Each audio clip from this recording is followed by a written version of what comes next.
Muito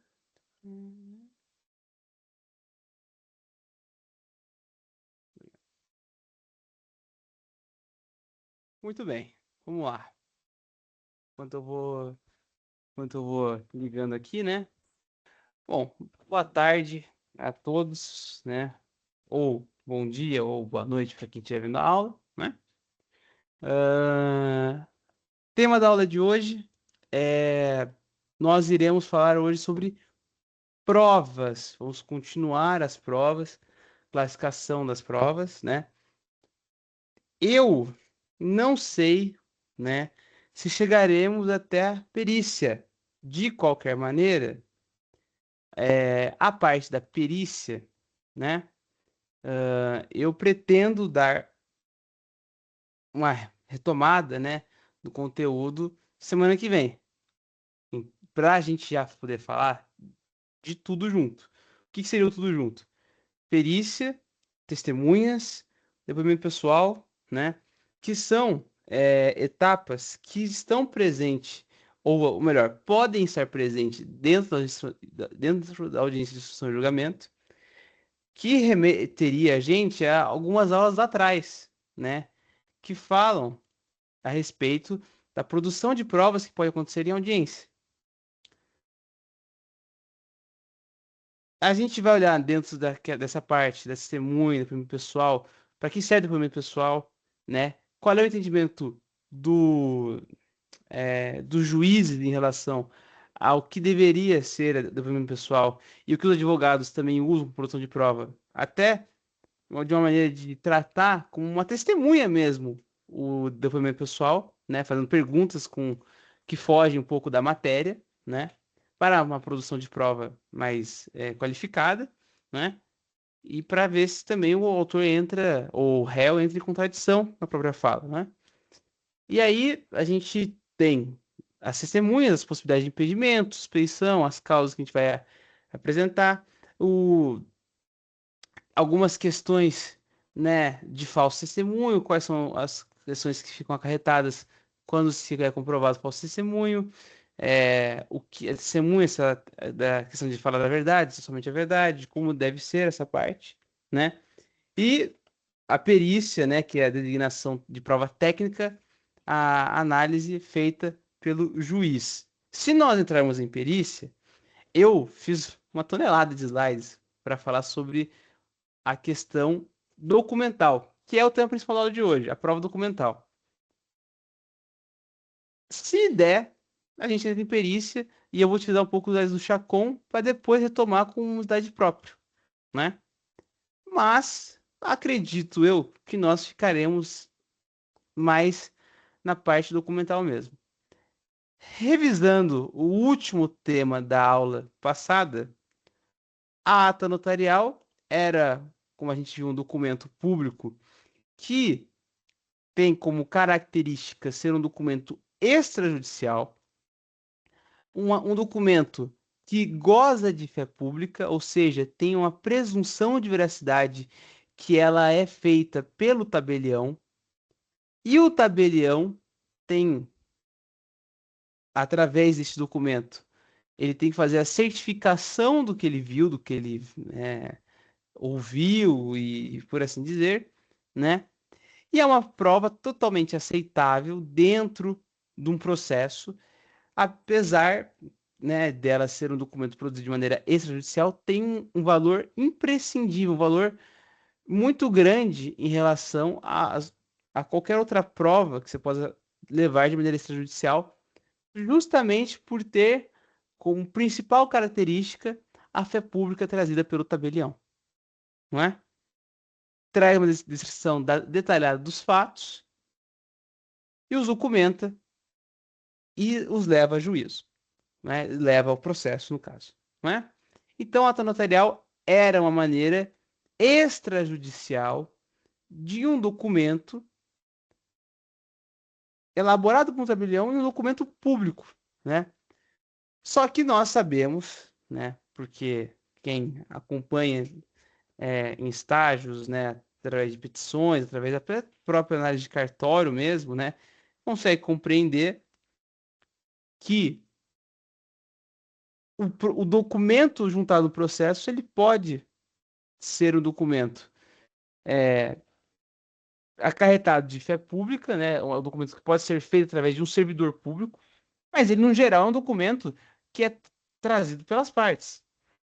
Ou seja, é um documento que não tem essa força que a ata notarial tem. E nós iremos, então, para distinguir melhor as diferenças, não da data notarial para as demais provas, mas sim das provas por si só, né? Quais são as alegações que a gente pode ter, quais provas que a gente pode prestar no processo, se as provas elas têm caráter ilícito ou não, o que acontece nesses casos, como é que é feita a alegação. Nós iremos analisar tudo isso hoje. Então vamos lá. Eu preparei aqui alguns slides, né? No total são, acho que 10 slides, né? São 10 slides para hoje. E a gente vai entender através de cada um deles essas classificações em relação à prova documental. A prova documental, ela está abordada no artigo 405 do CPC. Ela tem a função de fundamentar e esclarecer fatos durante o processo. A gente já viu em alguns momentos que nem todo tipo de prova pode ser trazida a qualquer momento no processo, né? Em alguns tipos de prova, especificamente, se não houver uma justificativa plausível para não terem sido mostradas antes do processo, elas podem ser indeferidas, né? E ainda mais se o teor delas também for um teor dispensável, né?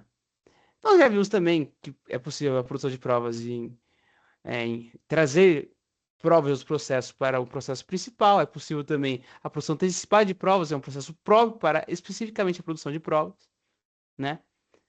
Mas, de fato, são ocasiões específicas que, apesar de terem bastante notoriedade, né? É bastante comum você ver esse tipo de provas sendo apresentadas num processo. A grande esmagadora maioria tem outros tipos de conteúdo, elas são produzidas de outras formas. As partes trazem, às vezes, contratos, elas podem trazer documentos que elas já detêm, sem necessária produção de prova de fato. Então, o que que nós temos aqui? A prevalência de contratos escritos. Vamos entender o que que é isso? A formalização escrita dos contratos tem se tornado cada vez mais comum devido à necessidade de segurança jurídica, mitigando riscos de ambiguidade e disputas. Nós já vimos aqui, né, aquela ideia de que o contrato é, faz o favor entre as partes, né? Então, qual é a grande questão aqui? Evidentemente que um contrato assinado entre as partes, ela já tem uma ideia, uma segurança jurídica muito forte. O rompimento de alguma cláusula de contrato já pode acarretar já o direito a outra parte, o que significa que ele também é uma maneira sólida para você levar à prova o processo, né? Então, o que o Chacon quer dizer nesse trecho é em relação à, à força também que se tem em relação aos contratos formalizados entre as partes pelo pacto sunt servante também, né? Por a teoria de que o contrato se faz entre as partes, né? Então, através disso, já surge uma questão que você deve lembrar nas aulas de direito civil, dos contratos solenes, os negócios solenes e não solenes. O que é importante de entendermos em relação a essas espécies de contratos, desses negócios, né? Então vamos lá. A lei exige formas específicas para a validade de determinados contratos, conhecidos como os negócios solenes, diferentemente dos negócios não solenes, que podem não exigir formalidades específicas para a sua constituição. O que que esse trecho quer dizer? Veja, existem vários tipos de contratos, né? A gente já estudou, né, na parte de contratos em espécies, várias modalidades diferentes de contratos. Por haver uma esmagadora possibilidade de fazer um contrato, né? Nós temos contratos de locação, contratos de prestação de serviços, contratos aqueles de empresarial, né? Que envolvem, às vezes, formalizações mais específicas. Existe uma divisão que traz aqui o CPC em relação a diferenciar alguns tipos de contratos que exigem, a lei exige que para que sejam válidos, exijam algumas formalidades a mais. Quais são essas formalidades a mais? Às vezes a questão de ser firmada por um órgão público, algum órgão público fiscalizar o contrato, né? Existem várias empresas que regularizam os contratos, né? Que ganham dinheiro com isso, né? Para que possa justamente ele ter uma segurança muito maior e necessária em relação aos contratos que não, por não ter essa característica da solenidade, que não serem negócios não solenes, não exigem tamanha formalidade para que seja constituído em prova, né? Então, esse é o primeiro entendimento que nós temos que ter em relação a um tipo muito comum de provas, são os contratos, de fato, né? E aqui, claro, eu falei também, não entenda o seguinte também, aquele contrato verbalizado, dito entre as partes, ele tem pouco valor, quase nenhum valor quando se trata de prova documental. Por quê? Porque, na verdade, é muito difícil você comprovar esse negócio, né? O contrato escrito, ele tem muito valor porque está lá a assinatura, está lá todas as cláusulas, todas as especificidades de cada contrato. Você já redigiu um contrato, se eu não me engano, né? Ou pelo menos, ou se não com o Chacon, ou com o Surrel.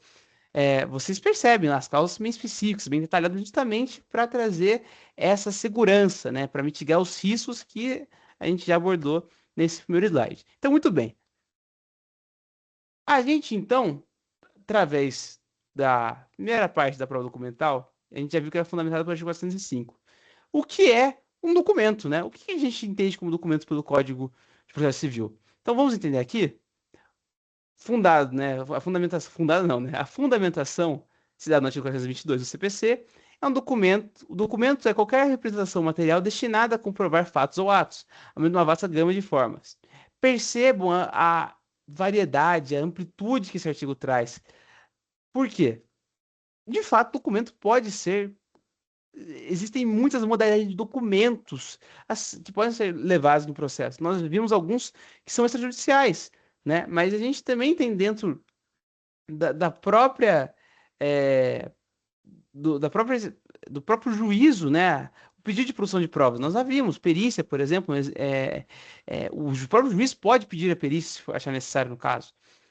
Então, o artigo 422 traz uma maneira de a gente ampliar nossa mente em relação ao que pode ser levado como um documento ao processo.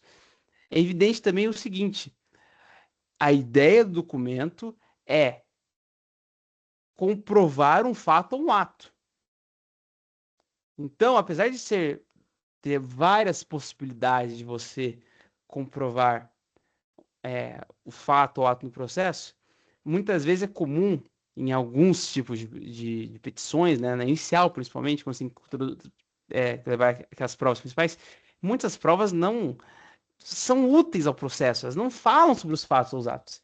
Então, a gente até tem uma preocupação em relação a isso, no que diz respeito lá atrás, onde a gente estudou, né? Então, se a gente voltar aqui alguns slides, deixa eu até ver onde é que está essa parte, que era interessantíssima para a gente entender o que a gente está querendo dizer como documento, né? Aqui, ó. Então, veja. Uma das causas de inaptidão inicial, que a gente lembra do artigo 330 do parágrafo único do CPC, fala das seguintes causas, né? O juízo foi determinado da narração dos fatos não decorrer logicamente à conclusão. Isso também, esse artigo todo, se você for parar para pensar, a narração dos fatos, a síntese dos fatos, ela tem que ser comprovada, perfeito? Então, a ausência de provas que comprovem a narrativa dos fatos podem gerar inépcia inicial também. Então, percebam, existe uma grande importância em você ter que demonstrar precisamente o que você quer com aquela prova. Se no final o fato for diferente do que a prova está trazendo no processo, o processo não vai acontecer. Vai ser barrado logo na inicial. Então, existe sim uma vasta gama de formas para você comprovar esses dados ou fatos, mas é necessário um cuidado para ver se o documento ele vai realmente falar sobre eles. Muitas vezes trazem documentos ali que não é o caso, não é? Então, muito bem. Sobre inclusão de diversas formas. A continuação, então, da ideia do documento. Além de documentos escritos, inclui representações mecânicas, fotográficas, eletrônicas, entre outras, ampliando significativamente o espectro de materiais considerados como documento. Isso aqui nos traz um problema.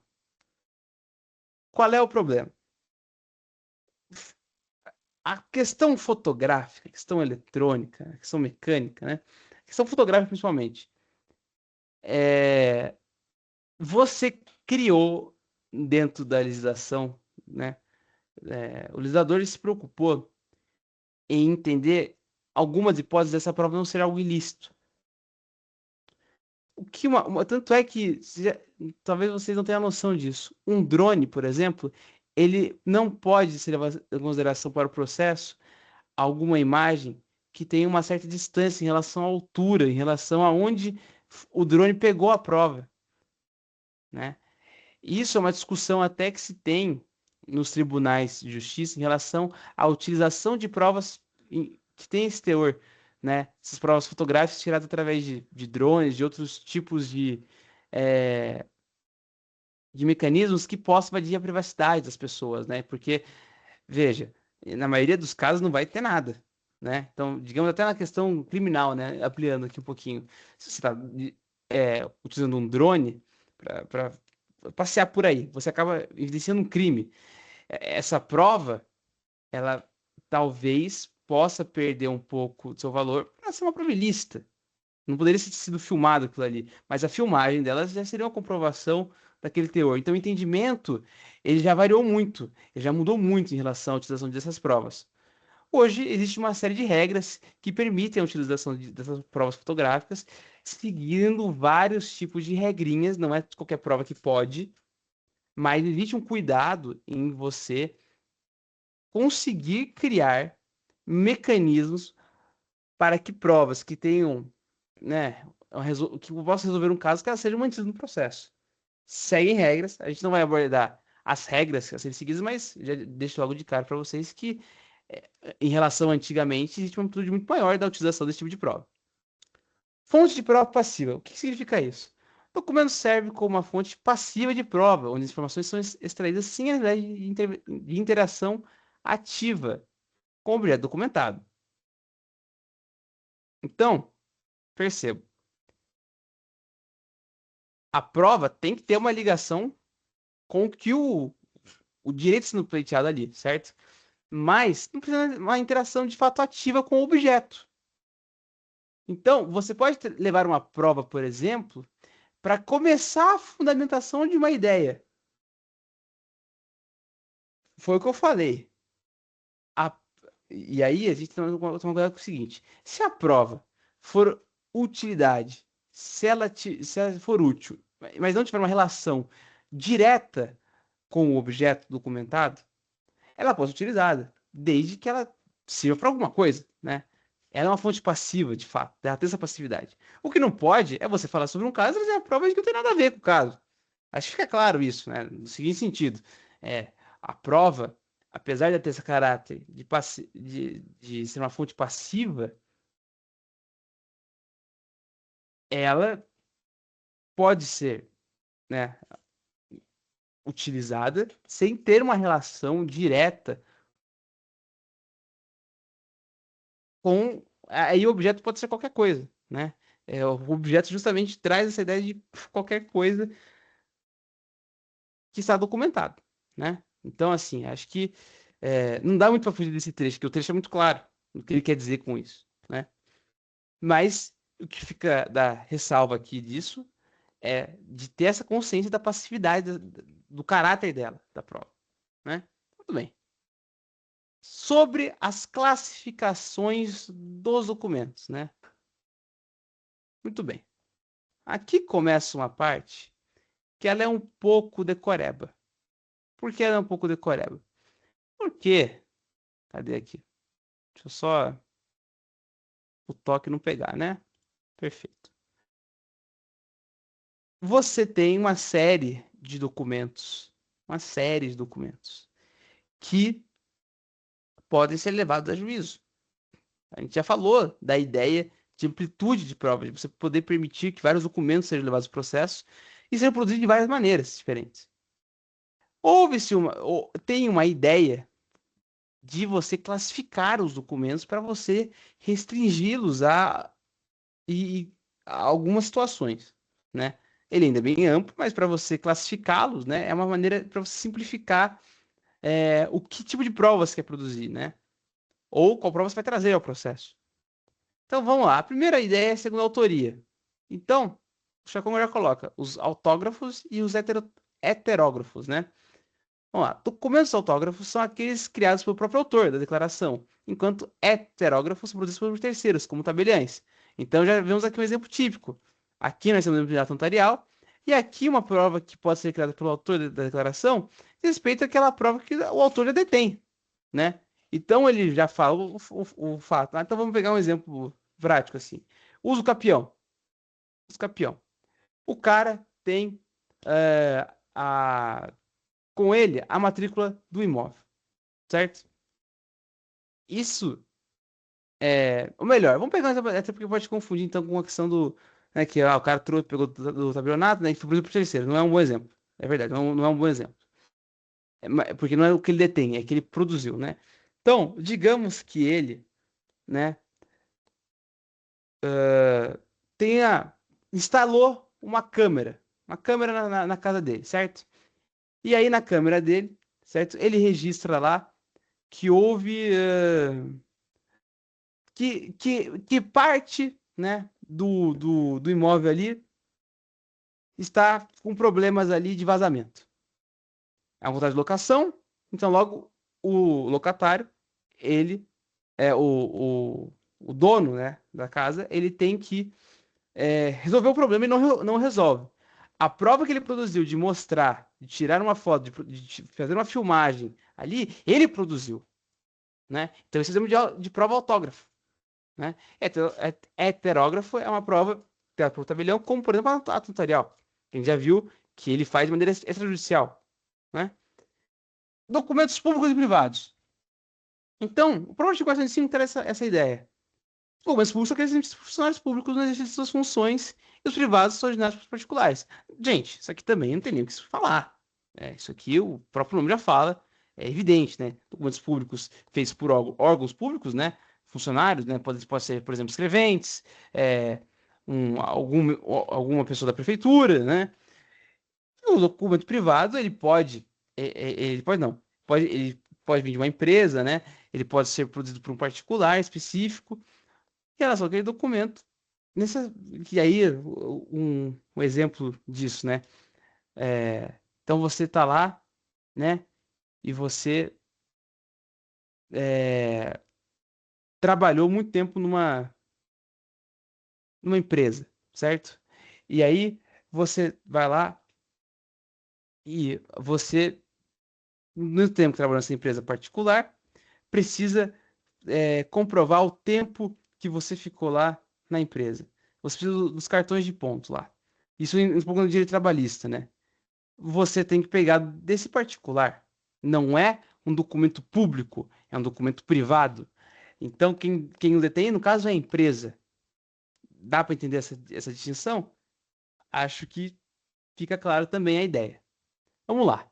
Continuando, então. Segundo o conteúdo, narrativos e dispositivos. Documentos narrativos relatam fatos conhecidos pelo declarante. Documentos dispositivos contêm declarações de vontade que afetam relações jurídicas.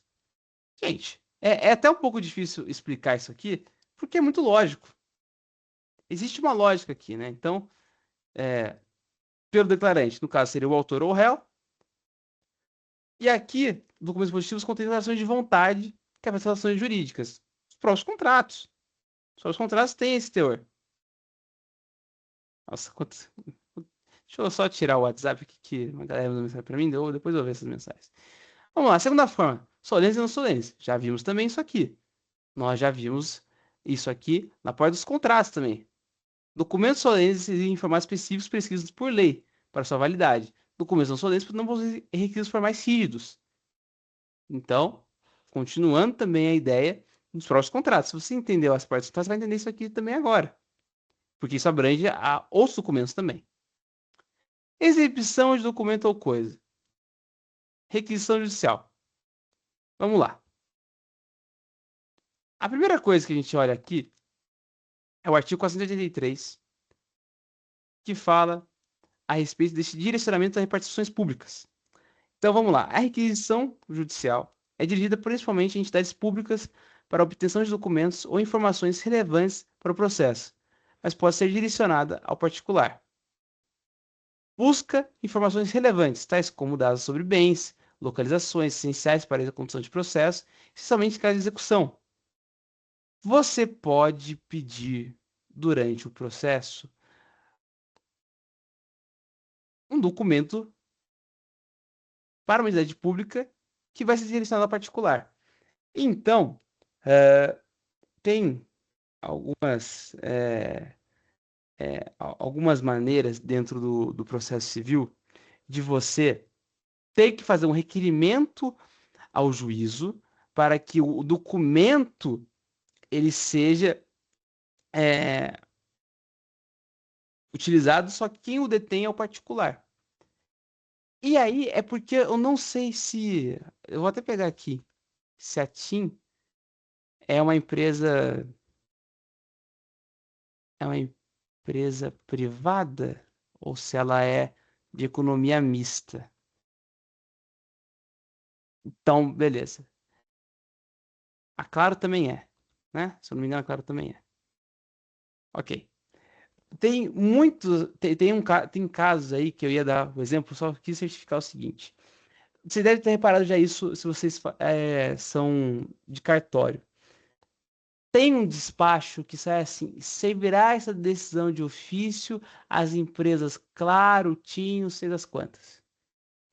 Aí você manda o ofício à empresa TIM e a Claro te dá o dado que você quer e o devolve, e a devolução ela digitaliza nos autos e a parte visualiza o ofício feito pela empresa. É um exemplo claro disso.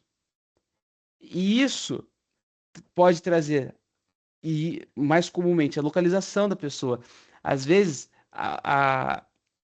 através disso, você consegue obter, para fins de citação, a localização para citar o réu. Então, isso é uma modalidade de requisição judicial que você direciona primeiro a uma repartição pública, a uma entidade pública, para depois o particular traga para o processo, através de um ofício. É essa a ideia de requisição judicial. Certo? Continuando.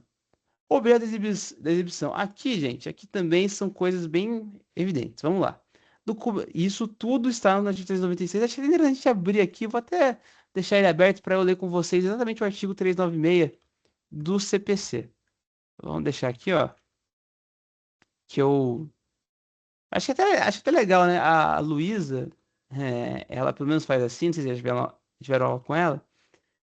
Mas ela lê o código, né, com vocês e primeiro fala, né, o que é e depois lê o código para ver como está na lei e o que ela falou, né? Acho interessante até essa maneira, talvez eu até aplique um pouco, deixar o CPC aberto para a gente falar sobre ele, sobre essas partes. Vamos lá. Objeto da exibição, documentos ou coisa. Refere-se à obrigação de apresentar documentos ou qualquer objeto que possa ser considerado prova material em um processo. Partes ou terceiros. A obrigação de exibir pode recair tanto sobre as partes envolvidas no processo, quanto sobre terceiros que detenham posse ou aguardam os itens requisitados. Então, deixa eu só... Né? E aqui também, né? Já vi que também que precisa justificar o texto. Tudo bem. Então vamos lá. Documentos ou coisa.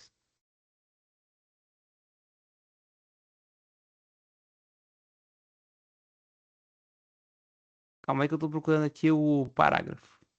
396. Não. É que tá, tá. Claro que aqui não, né? Aqui tá o CPP. É óbvio, né? Vamos lá. Pera aí. 396. Aqui. O juiz pode ordenar que a parte exiba documento ou coisa que se encontra em seu poder. Então, não sei se vocês conseguem compreender aqui. Quando ele fala aqui, refere-se à obrigação de apresentar documentos ou qualquer objeto que possa ser considerado prova material no processo, ele está querendo falar isso em relação às partes. Quem vai. Porque nós. Lembra que a gente, e também a terceira, se for o caso, se for requisitado, né? Lembra que a gente falou em relação à parte que detém a prova ali, e às vezes ela não quer mostrar, só para ter uma vantagem processual? A gente viu isso, que isso não é legal. A ideia é que não aconteça isso nos processos. Até porque a ideia é que as partes elas consigam resolver o litígio, elas consigam entre si a obrigação sem querer ver quem é que está certo e quem está errado. A gente quer resolver o conflito. Através disso, existem maneiras de alguns advogados, até as próprias partes, esconderem algumas provas que podem ser importantes no processo. Mas é uma obrigação de que de que a parte que detém, ou o interessado que detém esse documento, ou o objeto, que possa ser considerado prova material, que ele traga para o processo, né? É evidente, isso é lógico, gente. Num processo, as pessoas não querem perder o processo, as pessoas querem ganhar. A ideia que o código traz é uma ideia de. é, a gente até viu aqui dentro dos princípios, né? Lá atrás, né? Princípio da igualdade processual, princípio da boa-fé processual, ideias que trazem a ideia de você, né, agir de boa-fé no processo, certo? Agora, o que não está claro aqui é o seguinte: se houver a determinação do juiz de uma parte que possa deter a prova, ele tem que apresentar. A ideia aqui é você demonstrar, com gerando uma obrigação, a apresentação da prova, certo? E aqui a gente faz sobre partes ou terceiros porque, veja, as partes envolvidas no processo elas podem ter a prova, mas essa obrigação pode acabar caindo sobre terceiros que tenham a posse ou a guarda. Aí ele coloca itens, né? Mas é tanto do documento da coisa que pode ser importante para o processo. Tá muito bem. Esse é o 396. 397, aqui já vou abrir também aqui já o 397 em sequência para a gente olhar o que o CPC fala, certo? Então vamos lá. Já vamos aqui. Procedimento para requerimento. Isso aqui é interessantíssimo, hein? Requerimento judicial. A parte interessada deve fazer um requerimento ao juiz, especificando o documento ou coisa desse que seja exibido. Especificação clara. E aqui, a gente, entenda aqui, tá? A gente está falando aqui de um artigo, aqui não estamos classificando, não estamos diferenciando nada. Isso aqui faz parte disso, isso aqui faz parte disso também. Só para ficar claro, né? Porque aqui, até agora, a gente estava aqui, ó, sendo com conteúdo, artigos positivos, com uma diferença. Nós estamos aqui analisando a parte de exibição e documento ou coisa. Já não é mais a parte de classificação. A classificação mantém aqui. E aqui já é outra ideia. São ideias de produção da prova. Certo? Então vamos lá. Especificação clara. O requerimento deve detalhar claramente o documento ou objeto demonstrando sua relevância e pertinência com o que está sendo estudo do processo. Lembra que eu falei em relação à produção de prova que ela tem que ter alguma relação com a narrativa dos fatos? Pois bem, gente, isso para você fazer um requerimento judicial de alguma prova, isso tem que estar evidente, isso tem que estar claro. O detalhar aqui é bem, o segundo quer deixar bem claro aqui, ó, requerimento deve detalhar claramente o documento, o objeto demonstrado e sua relevância e pertinência para o processo. Não adianta você fazer um requerimento para o juízo do tipo, vamos oferecer, a gente quer um requerimento do seguinte, a gente quer um cisbajude de busca de endereço. Aí você vai lá, você tem lá, por exemplo, uma carta, ou melhor, isso é comum, na real, é até legal desse exemplo. Já peguei um caso seguinte, tá uma ação de busca e apreensão, muito isso é comum pra caramba. O cara vai lá e o carro, né, tá na posse de outra pessoa. A busca e apreensão ela tem um requisito diferente em relação à citação. Se você encontra o cara, mas não encontra o veículo, você não pode citar o cara mesmo que você já sabe onde ele mora. Então, assim, você tem que primeiro achar o veículo e depois citar o cara. Então, vai lá o que acontece. O cara vai lá, vê que a certidão do oficial de justiça voltou negativa. E o cara não tem mais endereço nenhum para achar o carro. Aí o cara vai lá, né, vai fazer o requerimento, né? O cara faz assim: ah, não, eu quero um Cisbaju de busca de endereço, porque já que a gente não encontra o réu em lugar nenhum no processo, e enfim. Aí você vai lá, o réu tá lá. Ué, mas você quer pra achar o réu? Não, o réu você precisa achar. O réu, ele já tá aqui, ó. Tá nessa rua tal, só não achou o veículo. E aí, nesse caso, o que que o advogado faz? Ele já converte a ação de supressão em uma ação de execução extrajudicial. Porque, não, peraí, então já tem o cara citado. Talvez não precise achar mais o carro, só preciso agora executar o fera. O fera é sacanagem, né? A parte, né? Mas enfim, você entende então que não adianta para o requerimento. Não adianta ser um mero requerimento, você tem que falar o porquê e como isso vai ajudar o processo, sobre pena de ser indeferido o pedido. Isso é evidente. Isso aí, 8397, vamos ver como é que ele fala aqui, ó. O pedido formulado pela parte conterá a descrição, tão completa quanto possível, do documento da coisa ou das categorias de documentos ou de coisas buscadas. Ressaltando, então, portanto, o que você quer, né? Aqui, ressaltando, então, aqui, qual o trechinho? Detalhar claramente o documento objeto. Continuando, a finalidade da prova, com a indicação dos fatos que se relacionam com o documento ou com a coisa, com suas categorias. Finalidade, tá aqui na sequência. Circunstâncias que se fundam requerente para afirmar que o documento ou a coisa existe, ainda que a referência seja a categoria de documentos ou de coisa, e se acha em poder da parte contrária. Então, olha para você ver. Isso aqui é um requerimento que você faz judicialmente. E aí, ele traz até a hipótese do documento estar sobre outra pessoa, certo? Mas isso aqui pode se abranger em outras possibilidades, porque ele fala aqui sobre as circunstâncias, certo? Então, muito bem. Isso aqui é o conceito do procedimento para requerimento da, da prova de maneira judicial. Perfeito, então vamos lá. Resposta ao requerimento. Então, vamos lá. A gente está vendo aqui, então, se vocês forem para pensar, a respeito da requisição judicial ainda. É, e aí o que acontece? O artigo 398, na sequência, quando eu falo ainda, eu quis dizer o seguinte, né? Que a gente está. Isso também se aplica também à requisição, a ideia aqui do direcionamento de repartições públicas, dessas buscas de informações relevantes ao processo, através de uma requisição judicial. Certo? É isso que eu estou querendo dizer. Tudo bem. Resposta ao requerimento. 398. Vamos ler primeiro o 398? Então, vamos ler o 398 primeiro? Vamos lá. O requerido dará sua resposta no prazo de 5 dias subsequentes à sua intimação. Parágrafo único. Se o requerido afirmar que não possui documento ou a coisa, o juiz permitirá que o requerente prove por qualquer meio que a declaração não corresponde à verdade. Então, vamos lá. Então, o que a gente entendeu até agora? Então, a gente entendeu aqui, então, que, e aqui, a gente está falando da parte ter, portanto, então, o quê? Dela ter a prova, dela ter o documento. E você fazer um requerimento para a parte contrária exibir esse documento. A linha lógica que está seguindo é essa aqui. Então, muito bem. Seguindo essa linha, então. Pô, peraí. Eu sou a parte. O cara tá falando aqui, eu não tenho esse documento, eu não tenho essa prova. O cara, então, tá pedindo um objeto. Então, vamos lá. O cara tá pedindo ali é, vamos lá, penhora do imóvel. Só que eu não tenho imóvel. Eu não tenho imóvel nenhum.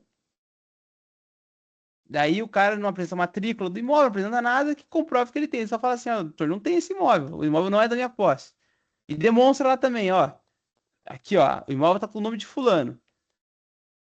Isso é uma maneira de você, dentro desse prazo, não entregar a prova.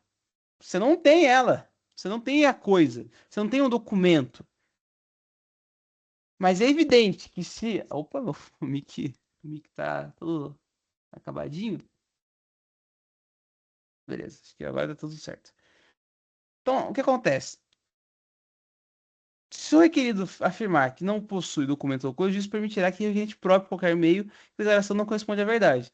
Se houver a suspeita de que, beleza, então você falou que não tem, mas eu tenho a comprovação de que, ó, você tem esse requerimento, aí é uma acusação grave, é uma questão grave. Se for este o caso, é possível até recair sanção sobre a outra parte. Perfeito? Então, a resposta do requerimento, a gente viu que o prazo é de 5 dias.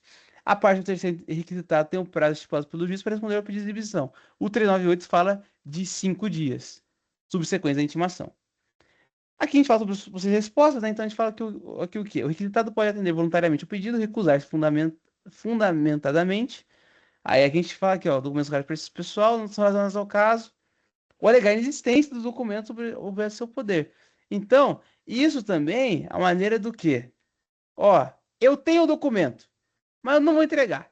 O documento, ele envolve um caráter pessoal, ele pode constrangir o meu cliente, então eu não vou, e também não tem relação nenhuma com o caso, eu não vou trazê-lo ao juízo. Isso é uma possibilidade real. O juiz pode acatar essa ideia. Continuando. Aí aqui a gente já fala das sanções, já, das decisões judiciais e das sanções. Decisão sobre a exibição. Sobre a exibição. Então vamos até abrir aqui já de novo. 399. Você vê então, gente, que é tudo na sequência aqui, né? Tudo aqui está relacionado a uma linha lógica aqui dentro dos próprios artigos do CPC, do 396 até o 401. Acho até que até 401 porque já muda os artigos, né? 403, 405, perfeito. Até porque isso aqui é outra ideia, né? Que a gente vai tentar chegar ainda hoje, só que eu estou vendo que o tempo tá curto hoje. Vamos lá. Eu não quero também dar tão corrido, que eu já falo rápido, né? Aí eu vou dar corrido e vai ficar pior ainda. Não que seja ruim, né? Eu acho que a aula tá boa, pelo menos. Mas, enfim, vamos pra aula. Vamos pra aula. Tô me enrolando agora. Tô me enrolando agora. Tô me enrolando, tô me enrolando. Decisão judicial e sanções. O que que a gente fala sobre. O que quer dizer o- essa parte sobre decisão judicial? Vamos entender? Vamos lá. Decisão sobre a exibição. Após avaliar o pedido e as respostas, o juiz decide se a exibição é justificável e necessária, podendo ordenar a exibição forçada. Então, é possível que a parte fundamente, ela não quer entregar a prova. Se o juiz decidir que o pedido é válido, a justificativa é plausível, é necessário que seja a produção dessa prova, aí, olhando aqui já o 399, vamos ver. O juiz não admitirá a recusa se o requerido tiver a obrigação legal de exibir, o requerido tiver aludido ao documento ou a coisa no processo com o intuito de constituir prova, ou o documento por seu conteúdo for com as partes, inciso 1, 2 e 3 em sequência. E já também falando do artigo 400, para a gente não perder o fio da meada, o artigo 400 já fala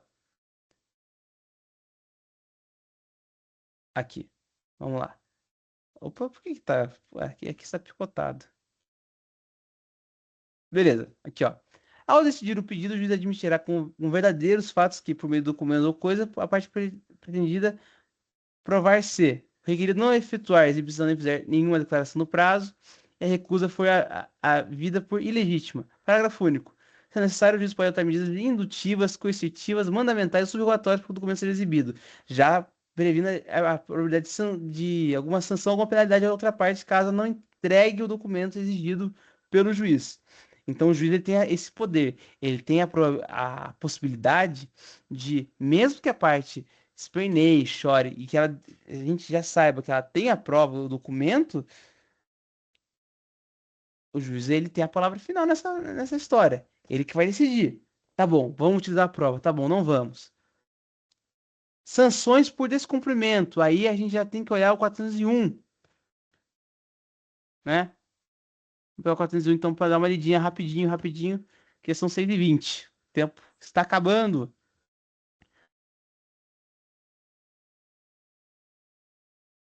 Na verdade, 401 nada. O trecho final do 401 já fala sobre o parágrafo único, né? O 401 na real fala sobre outra ideia. Quando fala o seguinte: quando o documento ou coisa estiver em poder de terceiro, o juiz ordenará a solicitação para responder no prazo de 15 dias. Fala aquela possibilidade da parte, ou o terceiro, né? Requisitado. O terceiro também pode, também nessa ideia, recusar-se a dar a prova, né? Então, A ideia aqui é o seguinte: se o detentor dos documentos ou objetos se recusar a cumprir ordem judicial sem um motivo legítimo, pode ser sujeito a sanções que incluem multa e, em casos extremos, busca e apreensão dos documentos ou objetos. O artigo 400, que traz essa ideia das medidas, ele deixa um pouco a critério do juiz. Existe aqui uma possibilidade de também fazer, em termos processuais, que a prova que seria utilizada ali para o documento que seria utilizado como prova, ele pode se tornar verídico, ele pode ter uma presunção de veracidade, mas ele também, o juiz ele também pode, nesse sentido, aplicar multas, sanções para que, ó, se não vai mostrar o documento, tá bom, você vai pagar uma multa de X o valor. A gente fala nesse sentido assim, que o artigo 400, parágrafo único, que permite que o juiz tome as medidas que ele achar necessária para que ele possa dar o devido andamento à produção probatória, se ficar evidenciado que uma das partes se recusa a ajudar o processo. Se ele está descumprindo, então, nesse caso, ele está descumprindo até uma ordem judicial. O juiz está pedindo esse descumprimento, acarreta, sem dúvida nenhuma, uma série de prejuízos à outra parte, como, por exemplo, as que a gente já falou, multa, presunção de veracidade dos fatos que seriam produzidos na prova, através do documento, perdão. Então, vamos lá. Exibição de documento ou coisa como prova, artigo 402 ou 404. Vamos pegar aqui então? Vamos pegar aqui então, o artigo 402 e o artigo 404. 402 primeiro. Vamos lá. Artigo 402. Vamos lá. Salvo as exceções expressamente previstas em lei, as perdas devidas ao credor abrangem além do que ele efetivamente perdeu, o que razoavelmente deixou de lucrar. Esse é o Código Civil. Parabéns. Legal, legal. Eu peguei o negócio errado. É isso que você tá falando? Legal, deixa eu. É genial, né? O cara, ele ouviu o artigo, abriu o artigo do CPC.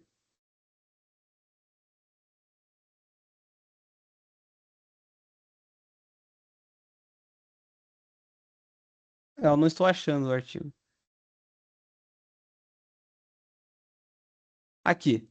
Se o terceiro negar a obrigação de exibir ou após o documento da coisa, o juiz designará audiência especial, tomando-lhe o depoimento bem como das partes, e, se necessário, o de testemunhas, e em seguida proferirá a sua decisão. Certo? Então, olha para você ver outra possibilidade que, em caso de terceiro, e descumprido então a obrigação de exibir ou após documentos, o juiz pode até designar uma audiência especial só para ouvir o depoimento, bem como das partes, se necessário, e até de testemunhas, para entender o porquê que ele não pode mostrar o documento, porque ele está evitando mostrar o documento, certo? Então, olhe para você ver outra medida que pode ser tomada para a exibição do documento da outra coisa. E aí, continuando, artigo 403. Se o terceiro, sem justo motivo, se recusar a efetuar a exibição do documento da coisa, o juiz ordenar-lhe-á que proceda ao respectivo depósito em cartório em outro lugar designado, no prazo de 5 dias, impondo ao querente que o ressarça pelas despesas que tiver. Parágrafo único. Se o terceiro descumprir a ordem, o juiz pedirá mandado de apreensão, requisitando, se necessário, força policial, sem prejuízo da responsabilidade por crime de desobediência, pagamento de multa e outras medidas indutivas, coercitivas, mandamentais ou subrogatórias necessárias para assegurar a efetivação da decisão. Então, a gente, mais uma vez, e também seguindo essa parte aqui também, percebam as maneiras que o Código do Processo Civil tenta colocar com medidas que o juiz pode colocar, se ele achar necessário, para que ele possa produzir a prova. E aqui o parágrafo 404 ele fala em relação à parte de terceiros se eles se excusam de exibir em juízo documento ou a coisa. E ele traz aqui as modalidades. Então, coisas como negócio de família, coisas que podem violar o dever da honra, coisas que impediriam, portanto, a produção de prova por, s- é, por ser uma das hipóteses aqui, né? O fundamentamento para que a parte para que a parte possa recusar a demonstrar a prova. Então vamos lá. Utilização como prova. Documentos, objetos e exibidos podem ser utilizados como prova do processo, ajudando na formação do conhecimento do juiz, isso aqui é óbvio também. Você precisa estabelecer procedimentos para o manuseio seguro e a correta documentação da exibição, garantindo que a integridade dos itens seja preservada e que seja devidamente registrado nos autos. Isso aqui também é o natural que vocês iriam entender através do que o documento ou a coisa iria trazer para o processo. E aí é complicado, porque assim, o certo agora, galerinha, o certo agora é eu parar um pouco a aula, porque isso tudo aqui, a gente já falou um pouco, é verdade. Professor de veracidade também da prova, né? Só que a verdade é que temos 3 minutos, certo? Eu acho que dar isso aqui tudo em 3 minutos é esculacho. Vou falar a verdade pra vocês. Porque, primeiro que a ideia aqui é a gente mais uma vez falar sobre a força que tem o documento público-privado, só que a gente vai entrar nesse trecho aqui de agressão de falsidade documental que a gente sequer falou ainda, da questão de uma produção de prova, de uma prova, né, uma prova que seja trazida ao processo que ela tenha, que ela não seja, que ela não é legítima, que ela é falsa, né? E aí a gente tem que explicar a diferença de falsidade material e ideológica. A gente teria que falar sobre outros temas. Eu acho que isso vai ficar um pouco demais em relação ao que a gente tem de conteúdo. Mas, em compensação, na próxima aula a gente vai andar bastante. Nós vamos entrar em perícia, vamos entrar também, seguindo aqui ó, o que o Chacon colocou nos slides. Vamos já entrar olha o que a gente vai ter na aula que vem. A gente vai terminar esses 2 slides, vai falar sobre prova pericial, prova testemunhal, depoimento pessoal, e aí a gente finaliza com inspeção judicial. Acho até que eu vou dar inspeção judicial primeiro na próxima aula. Não vou seguir, talvez, os slides aqui do Chacon. E depois dar perícia e afins. Por quê? Porque eu quero seguir a, a ideia, né, do que a gente estava seguindo em relação a ver ali tudo em ordem ali. Vou ver ainda como é que eu vou montar os slides. Mas, gente, de qualquer maneira, a aula de hoje é uma aula muito mais, se for para pensar, um pouco decorativa, talvez, né? Tem algumas questões aqui que, poxa vida, né? Na prática, legal. Cadê aqui, né? A autoria, o documento é autógrafo ou heterógrafo. Isso aqui, você talvez não vai saber que o documento é isso ou aquilo, mas é evidente quando que você vai olhar a prova e entender quando que o autor colocou, ele que criou a prova, quando que foi produzido por terceiros, né? E isso fica bem claro, a diferença do documento público e do privado também, quando um está produzindo, quando um órgão público está produzindo a prova, quando é um órgão particular que está produzindo a prova. Então vejam, são maneiras aqui de classificação, não tem muito para onde correr. Tem que decorar um pouquinho, tem que sentar um pouquinho e ver cada coisa aqui.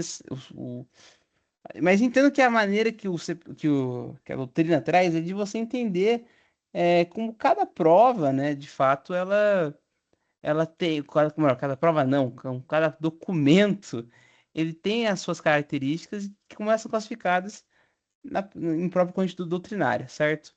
Gente, já deu 6h30. A gente vai seguir isso então. E eu quero, depois da pra próxima aula, dar sentença. Dar sentença, né? Dar sentença pra gente. Certo? Muito bem. Gente, eu vou ficando por aqui. Um bom dia, uma boa tarde, uma boa noite. Pra você que estiver vendo o vídeo aí, né? E eu vou ficando por aqui então. Obrigado pela atenção. Fui.